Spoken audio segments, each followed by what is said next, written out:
Hello guys, good morning. Good morning. Quick one today.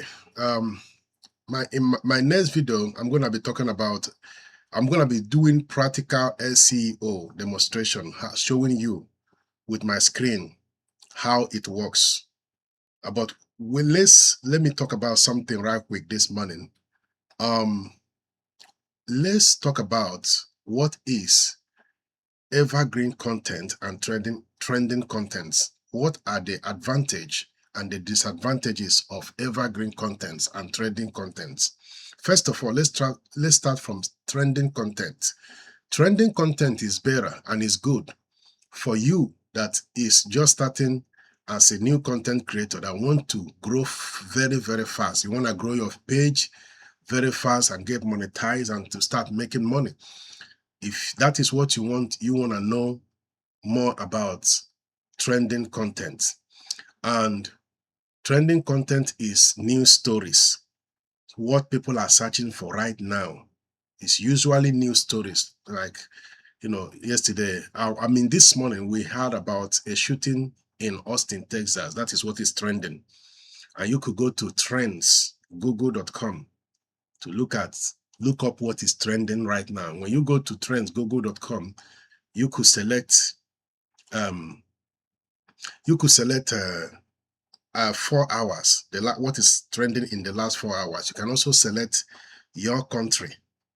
So that is trending content. Then you go and create a video about it using the keyword that is trending in your post title. So that's how you get more view. But the disadvantage of trending content is that once the news dies down, everything you did creating that video, all the effort you put on creating that video is that's it. There's nothing else. Whatever you get while the video is still trending is all that you get. So every effort you put on creating that video is, I will not say it's a waste of time, because you must have gotten maybe some followers, but then it dies. So that's the disadvantage and the advantage and the disadvantage of trending content. Now, what is evergreen content? Evergreen content are content that is relevant for all time, like what I'm doing now. This content I'm doing now, somebody will always, who is starting a Facebook or starting his or her journey on social media content creation, will always search for how to start, will always search for beginner's guide. So he may land on this video.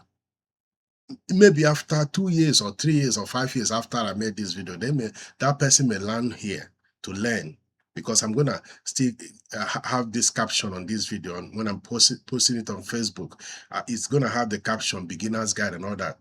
So this video will always remain relevant. So if I eventually get monetized on Facebook or Instagram, on YouTube, I will still be making money on this video 5 years after recording it. So these are the advantage of evergreen content.